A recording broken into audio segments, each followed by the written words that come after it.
গেছেন শেষ রাত্রিতে তাহাজ্জুদের নামাজের মুস্তায় চোখের পানি ছেড়ে ছেড়ে আল্লাহকে বলতেছিলেন, ও আসমান জমিনের রব, ও আমার মালিক, যেই জাহারানপুর এলাকায় কোরআনের একটা মার্কা জীবিত নাই, আমি কাসেম এই এলাকায় জীবিত থাকতে চাই না। ও আসমানের রব, এই মাদ্রাসাগুলো খতম হয়েছে, আমাকেও খতম করে তোমার আদালতে আমাকে নিয়ে যাও। যে এলাকায় মাদ্রাসা থাকবে না, ওই এলাকায় আমি কাসেমও থাকবো না। সুবহানাল্লাহ বলেন। কাসেম নানতুবি রহমতুল্লাহি আলাইহির বিবি ছিলেন বড় আল্লাহওয়ালা, জ্ঞানী, বুদ্ধিমতী। স্বামীর মাথায় হাত বুলাইছেন, হাত বুলাই বলতেছেন, স্বামী চিন্তা করেন না, পেরেশানি করেন না, আল্লাহর উপর ভরসা করেন, আল্লাহ নুসরত দান করবে, আল্লাহর সাহায্য অতি নিকটে। মাতা নাসরুল্লাহ, আলা ইন্না নাসরাল্লাহি করিব। ও স্বামী, আল্লাহর সাহায্য অতি নিকটে, আপনি হিম্মত করেন। কাসেম নানতুবি রহমতুল্লাহ আলাইহি বলেন, কিভাবে হিম্মত করব? ওই কাজ করেন, সকালবেলা বেরিয়ে যান ঘর থেকে, ঘর থেকে বের হয়ে 3 রাস্তার মোড়ে দাঁড়িয়ে যান, মানুষের হাতে ধরেন, পায়ে ধরেন, ধরে ধরে একটা ছাত্রকে নিয়ে মাদ্রাসায় ভর্তি করে দেন। একটা ছাত্রকে নিয়ে আসেন ঘরের ভিতরে, আমি আপনার বিবি কাসিমুল উলুমি ওয়াল খায়রাত আল্লামা কাসেম নানতুবির বিবি বলেন, আমি তালিবুল ইলমদেরকে পর্দার ভিতরে বসে বসে আল্লাহর কোরআন শিক্ষা দেব। আপনি ছাত্র কালেকশন করবেন আর ছাত্রগুলাকে পর্দার ভিতরে আমি আল্লাহর কোরআন শিক্ষা দেব। কাসেম নানতুবি রহমতুল্লাহ আলাইহি ছাত্র কালেকশনে লেগে গেলেন। কালেকশন করতে করতে 12 থেকে 13 জন ছাত্র হয়েছে। সুবহানাল্লাহ বলেন। কাসেম সানিদ और जिल्ले वलीउल्लाह था,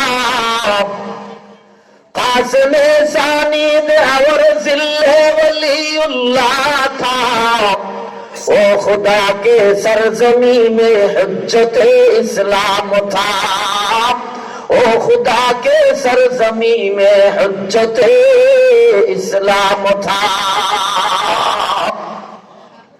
12 জন ছাত্র যখন হয়ে গেছে, কাসেম নানতুবির বিবি আল্লামা কাসেম নানতুবিকে ডাইকা বলেন, স্বামী আমার, 12 জন ছাত্র হয়ে গেছে, ছাত্রদের খাবারের ব্যবস্থাও তো করতে হবে। কি বলেন? 12 জন ছাত্র খাওয়ানো সাধারণ কথা নয়। আল্লামা কাসেম নানতুবি রহমতুল্লাহ আলাইহি বিবিকে বলেন, বিবি পকেটে তো টাকা নাই, খাবারের ব্যবস্থা কিভাবে করা যায়?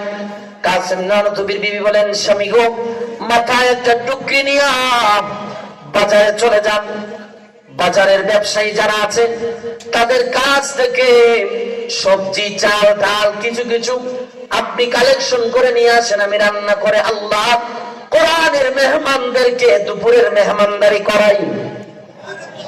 জোরে বলেন না সুবহানাল্লাহ। কাসেম নানতুবি রহমাতুল্লাহি আলাইহি আল্লাহ পাকের এত বড় জবরদস্ত ওলি, এই কাসেম নানতুবি মাথায় টুকরি নিয়া, চেহারাটা গামছা দিয়া ঢাইকা, গামছা দিয়া চেহারাটা মুড়াইয়া চলে গেছেন বিকেল বেলা বাজারে। বাজারের ব্যবসায়ীদেরকে গিয়ে হাত পাঠায়, ভাই আল্লাহ কোরআনের পাখিদেরকে খাওয়াবো, আল্লাহর ওয়াস্তে কিন্তু সবজি দেন না, কেউ দেয় না। নাউজুবিল্লাহ বলেন। বিকেল বেলা বাজারের ব্যবসায়ীরা দোকানপাট বন্ধ করে সবাই যার যেমনে যার যার বাসায় চলে গেছে। ওই যে ওই এলাকায় তরমুজ হইতো খুব বেশি, তরমুজ, মানুষ তরমুজ খায়া খায়া তরমুজের বাকলা গুলা যে রাস্তায় ফেলেছে। এ মুসলমান ভাইরা, আজকে মাদ্রাসা নিয়ে অনেকেই ষড়যন্ত্র করে, মাদ্রাসা থাকবে না, মাদ্রাসার আওয়াজ থাকতে পারে না, মাদ্রাসা বন্ধ করে দাও। দিলের কান লাগায় শোনো, এই মাদ্রাসার গুড়া শুধু তুল্লিতে নয়, এই মাদ্রাসার গুড়া সাইয়্যিদুল মুরসালিন রাহমাতুল্লাহ আলাইহি আল্লাহর প্যারা হাবিবের রওজায়ে আতহার হলো এই মাদ্রাসাগুলোর শেকড়। তরমুজের বাকলা নিয়ে বাসায় গেছেন। কাসেমের বিবি দেখা বলে, স্বামী গো, তরমুজের বাকলা কি খাওয়া যায় নাকি? কি বলেন আপনারা? তরমুজের চামড়া খাওয়া যায়?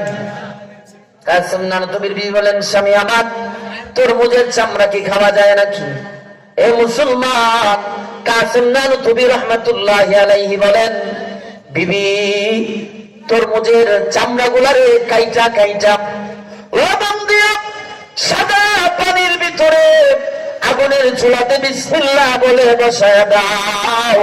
বরকত দেওয়ার মালিক একমাত্র আল্লাহ। কাসিম নানুতুবির বিবি তো আল্লাহ ওয়ালি। তরমুজের বাকলা গুলারে ছিলাইয়া লবণ আর সাদা পানি দিয়া ডেকসিতে চুলায় বসায়া দিছে। ছাত্রগুলা খাবারের জন্য বেকার হয়ে গেছে।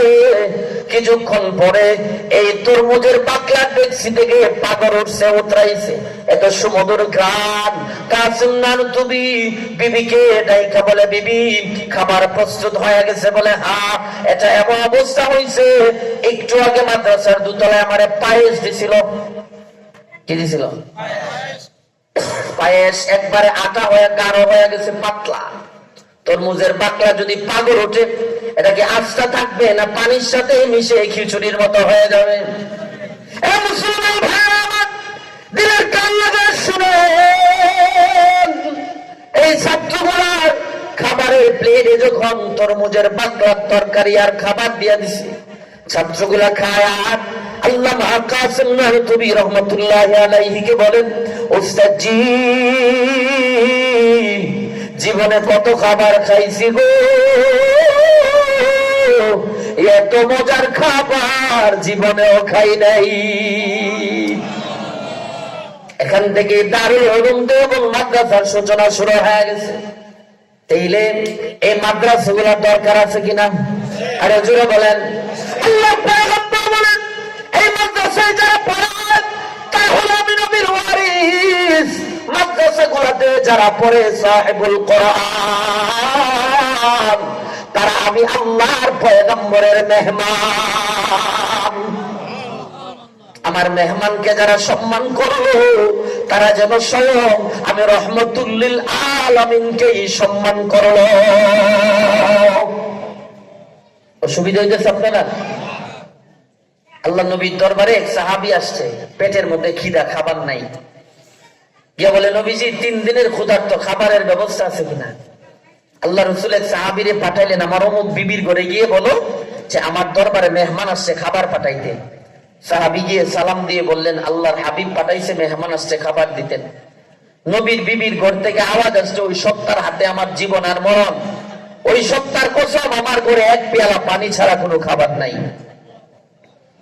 এইভাবে 3-4 জন বিবির ঘরে পাঠাইছে, কোন বিবির ঘরে কোনো খাবার নাই।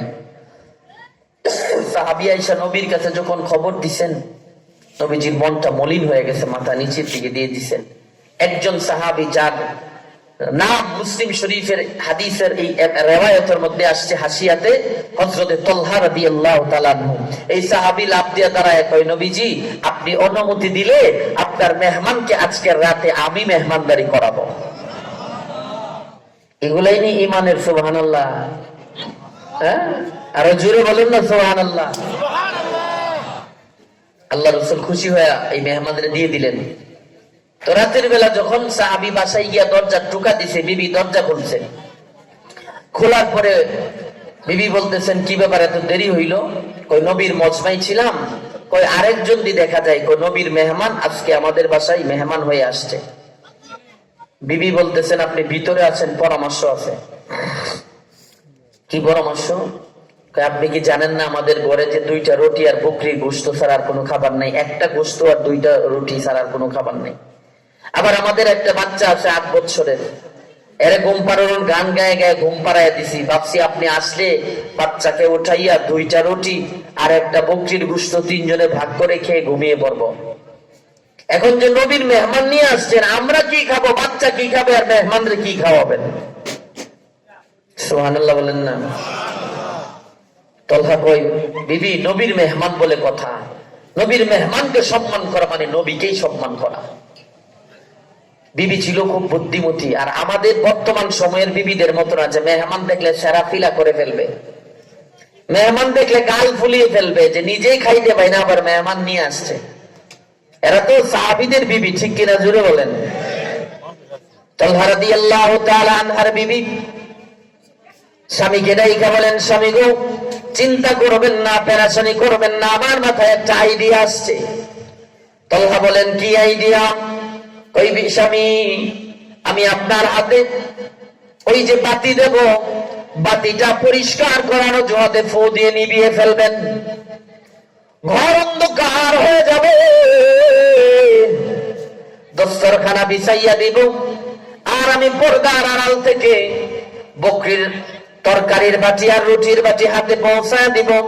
আপনি মেহমানের সামনে দিবেন, আপনি মেহমানের পাশে বসবেন, ঘর অন্ধকার, মেহমান খাবেন, আপনি মেহমানের পাশে বসে বসে টুট নাড়াবেন, মেহমান মনে করবে আপনিও খাইতেছেন। জোরে বলেন না সুবহানাল্লাহ। বিবির পরামর্শ অনুযায়ী হযরত তালহা রাদিয়াল্লাহু তাআলা আনহু মেহমানকে বসালেন, দস্তরখানা দিলেন, একটা রুটির বাটি আর একটা গোশতের বাটি মেহমানের সামনে রেখে দিলেন। তালহা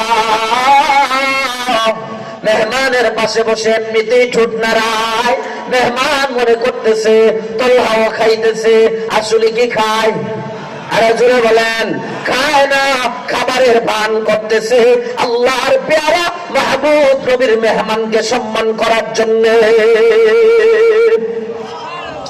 আল্লাহর নবীর মেহমান দুই রুটি আর বকরির গোশত খাওয়া পেট ভরে গেছে, দিব্যি আরামে রাতের বেলা নাক ডাইকে ঘুমায়। আর ওই দিক দিয়া তালহার বিবি আর তালহা রাদিয়াল্লাহু আনহু নামাজের মুস্তায় বসে শেষ রজনীতে আল্লাহর আদালতে হাত উঠাইয়া চোখের পানি ছেড়ে দিয়া কান্দে, আল্লাহ নিজেও খাইলাম না, বিবিও খাইল না, সন্তানকেও খাওয়াইলাম না, ও আসমানের মালিক তোমার পয়গম্বরের মেহমানকে মেহমানদারি করাইলাম, আল্লাহ আমাদের অভাব অনটন তুমি গায়েব থেকে দূর করে দাও। মুসলমান ভাইরা আমার, মেহমান তো ঘুমিয়ে আছে। ফজরের সময় আল্লাহর পয়গম্বরের মুয়াজ্জিন হযরত বিলাল আল হাবশী রাদিয়াল্লাহু আনহু মসজিদে নববীতে আযান দিয়ে দিলেন।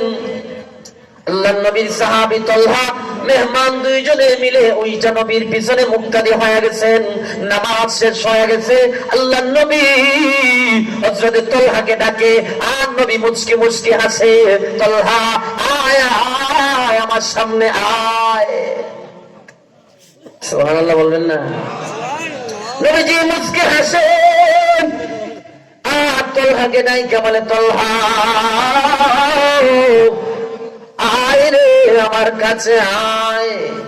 নবীর কাছে গিয়ে যখন তালহা বসে গেলেন, আল্লাহর নবী চোখের পানি ছেড়ে দিলেন। সুবহানাল্লাহ বলবেন না? আল্লাহর নবী চোখের পানি ছেড়ে দিয়া তালহা রাদিয়াল্লাহু আনহুকে ডেকে বলেন, তালহা গত রাত্রিতে তুমি আর তোমার বিবি আমার মেহমানকে কি মেহমানদারি করাইছো? এমন নাই সুবহানাল্লাহ। আল্লাহর নবী বলেন, তালহা কি মেহমানদারি করাইলাম? এ তালহা তোমার প্রতি, তোমার বিবির প্রতি আসমানের মালিক আল্লাহ এত খুশি হইছে, কোরআনুল কারীমে আল্লাহ তোমার শানে, তোমার বিবির শানে আয়াত নাযিল করে দিয়েছে। সুবহানাল্লাহ। ওয়ারিসুনা আলা আনফুসিহিম ওয়ালাউ কানা বিহিম খাসাসা। আল্লাহ বলেন, তারা এই দুনিয়াতে সফলতা অর্জন করেছে যারা নিজের পেটে খিদা থাকা সত্ত্বেও নিজে না খাইয়া অপর ক্ষুধার্তর মুখে খাবার উঠাইয়া দিয়েছে। আর জোরে বলুন না সুবহানাল্লাহ। এজন্য আপনাদের এই মাদ্রাসার ছাত্রগুলা আল্লাহর পয়গম্বরের মেহমান, তাদেরকে যারা খাবারের ব্যবস্থা করবে, তাদেরকে যারা সম্মান করবে, তারা যেন মাদ্রাসার ছাত্রদেরকে সম্মান করলো না, আল্লাহর প্যারা মাহবুব নবী রাহমাতুল লিল আলামিনকেই সম্মান করলো। এজন্য এই মাদ্রাসার যিনি প্রতিষ্ঠাতা, ওনার নাম কি? আজকে যিনি সভাপতি মোহাম্মদ আলী সায়েম খান, উনি মাদ্রাসা দিছে, শুধু উনি একাই তো তারা কি করবে বিষয়টা এমন না। যখন রাত্র 3টা বেজে যাবে, 3টা, এলাকাবাসীর দায়িত্ব আপনারা আসবেন, শেষ রজনীতে আপনারা মাদ্রাসায় আসবেন, আইসা হিফজ বিভাগ যেখানে, ওই হিফজ বিভাগের দরজায় কান লাগায়া শুনবেন মাদ্রাসার ছাত্রগুলা কি তিলাওয়াত করে। শেষ রাত্রে একটু আসবেন, এটা আপনাদের জিম্মাদারি। শুধু মাদ্রাসার প্রতিষ্ঠাতা মাদ্রাসা দিয়েছে বলে সব জিম্মাদারি ওনার হাতে, বিষয়টা এমন না।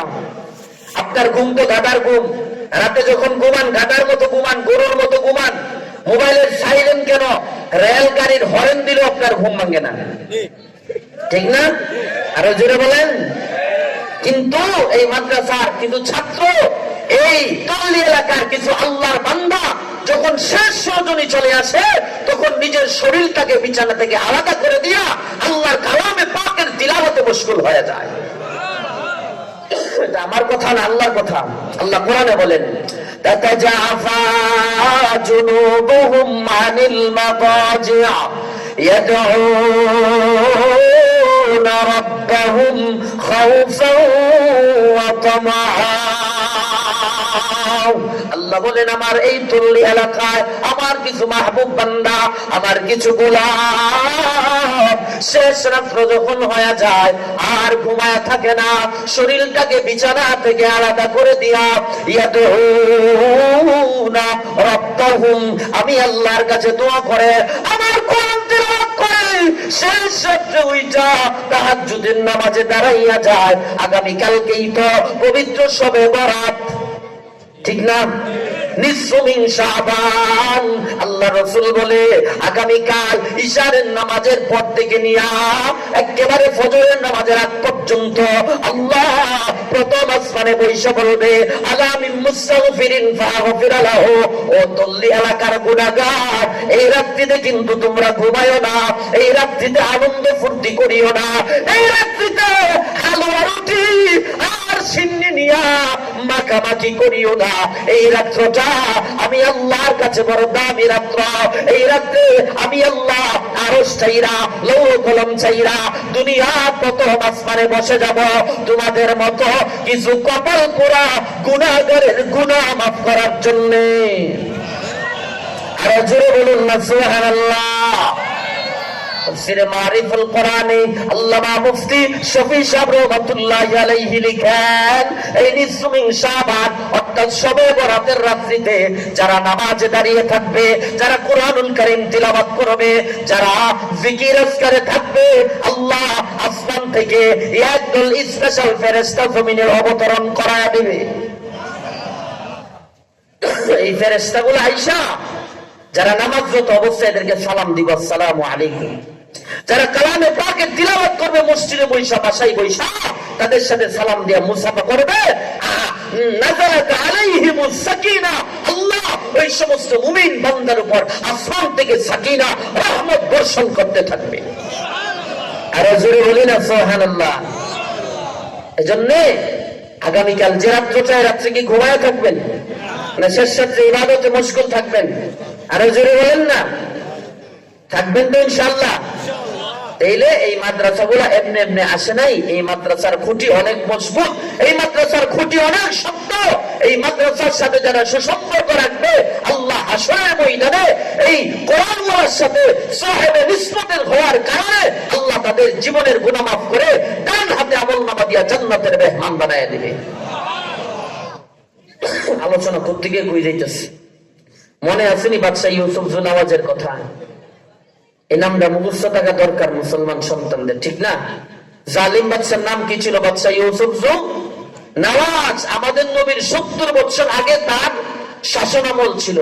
এই বাদশার ক্ষমতা টিকায় রাখার জন্য একজন জাদুকর ছিল, জাদুকর, যে জাদুকর জাদুবিদ্যার দ্বারা বাদশার ক্ষমতা টিকায় রাখতো।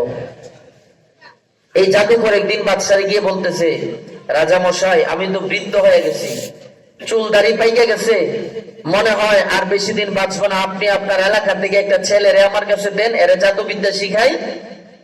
এ জাদুবিদ্যা শিখলে আমি মরে গেলে এ জাদুবিদ্যা করে আপনার ক্ষমতা দীর্ঘায়ু করবে, আপনার ক্ষমতা টিকায় রাখবে। নাউজুবিল্লাহ বলেন। আর জুড়ে বলি নাউজুবিল্লাহ। বাদশা একটা ছেলে খুঁজা দিছে, ছেলেটার নাম আব্দুল্লাহ বিন তামের। কি নাম? নামটা শুনলে বোঝা যায় মুসলমানের ঘরের মুসলমান। আব্দুল্লাহ বিন তামির, বুখারী শরীফে আছে, আল্লাহর নবী সাহাবী আবু হুরায়রা বলেন আল্লাহর কাছে দুইটা নাম সবচেয়ে দামি, আব্দুল্লাহ, আব্দুর রহমান। আব্দুল্লাহ মানে আল্লাহর বান্দা, আব্দুর রহমান মানে রহমানের বান্দা। তাহলে আব্দুল্লাহ মানে আল্লাহর বান্দা। নামটা যদিও মুসলমানের, আসলে মুসলমানের না, সে ছিল কাফের। সে কি ছিল? কাফের। বাদশাহরে ঢাকায় আইনা বইলা দিল যে তুমি সকালবেলা বাড়ি থেকে বের হইয়া এই জাদুকরের কাছে যাইবা, জাদুবিদ্যা শিখবা, বিকেলে বাড়িতে আসবা। প্রত্যেক দিন এই আব্দুল্লাহ জাদুকরের কাছে যায়, জাদুবিদ্যা শিখে আবার বাড়িতে আসে বিকেল বেলা। হঠাৎ করে একদিন একজন আলেম, পাদ্রী ঈসা আলাইহিস সালামের ধর্মের বড় আলেম, এই আলেম আব্দুল্লাহকে ধরছে, ধইরা বলে বাবা আমি প্রত্যেক দিন দেখি যে তুমি রাস্তা দিয়ে যাও আবার বিকেলে বাড়িতে যাও, ঘটনা কি, তুমি যাও কই? পরে সমস্ত ঘটনা বললো, বলার পরে বলতেছে তুমি যে ধর্মের উপরে আছো এই ধর্মটা আল্লাহর কাছে বাতিল, এই ধর্মের কোনো অস্তিত্ব নাই। এই ধর্মের কোনো কি নাই? অস্তিত্ব নাই। কারণ ইসলাম ধর্ম ছাড়া পৃথিবীতে যত ধর্ম আছে সমস্ত ধর্ম আল্লাহর কাছে বাতিল। সমস্ত ধর্ম কার কাছে বাতিল? আর ইসলাম ধর্মটাই একমাত্র আল্লাহর কাছে মনোনীত ধর্ম। ইন্নাদ দীন ইনদাল্লাহিল ইসলাম।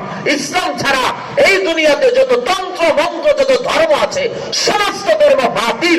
ইসলাম ধর্মটাই একমাত্র আসমানের মালিকের কাছে মনোনীত ধর্ম, গ্রহণযোগ্য ধর্ম, সত্য ধর্ম, পবিত্র ধর্ম, পরিষ্কার ধর্ম, যার ভিতরে কোনো বাড়ানোর বিষয় নাই, যার ভিতরে কোনো কমানোর বিষয় নাই। কারণ বিদায় হজ্জের ভাষণে আল্লাহ পাক রব্বুল আলামিন আল্লাহর হাবিবকে বলে দিয়েছেন আল ইয়াউমা আকমালতু লাকুম দীনাকুম ওয়া আতমামতু আলাইকুম নি'মাতি ওয়া রাদিতু লাকুমুল ইসলাম দীনা। আজকে যারা ইসলামের ভিতরে কিছু বাড়াইতে চায় আবার ইসলামের ভিতর থেকে কিছু কমাইতে চায়, তারা ইসলামের বন্ধু না, তারা ইসলাম, কোরআন, মুসলমানের চরম পর্যায়ের দুশমন ছাড়া আর কিছুই হতে পারে না, ঠিক কিনা?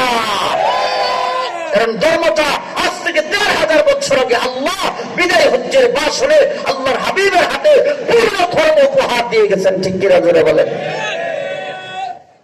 এই আলেম বলে যে ইসলাম ধর্মটাই শান্তির ধর্ম, এছাড়া সমস্ত ধর্ম বাতিল। আব্দুল্লাহ বলে ইসলাম ধর্মের ভিতরে ঢুকলে আমার লাভ কি, ফায়দা কি? এই আলেম বলেন যে ইসলামের ভিতরে ঢুকবা আল্লাহ জীবনের সব গুনাহ মাফ করে দিবে, তোমাকে নিষ্পাপ বানিয়ে দিবে। কাউমে ওয়ালাদ, মায়ের পেট থেকে সন্তান দুনিয়াতে আসলে কোনো গুনাহ থাকে? কি বলেন? একটা হিন্দু যদি এখন মুসলমান হয়ে যায়, কালিমা পড়ে, তার জীবনের যত গুনাহ আছে আল্লাহ সব মাফ করে দিবে, সব আল্লাহ পাক মাফ করে দিবে। আব্দুল্লাহকে যখন জান্নাতের লোক দেখাইছে, আল্লাহ পাকের দিদারের লোক দেখাইছে, এই নওজোয়ান হিদায়াতের পতাকার ভিতরে ঢুকে গেছে, হযরত ঈসা নবীর উপর কালিমা পড়ে মুসলমান হয়ে গেছে। এখন বিকেল বেলা যাওয়ার সময় ওই আলেমের কাছে কিছু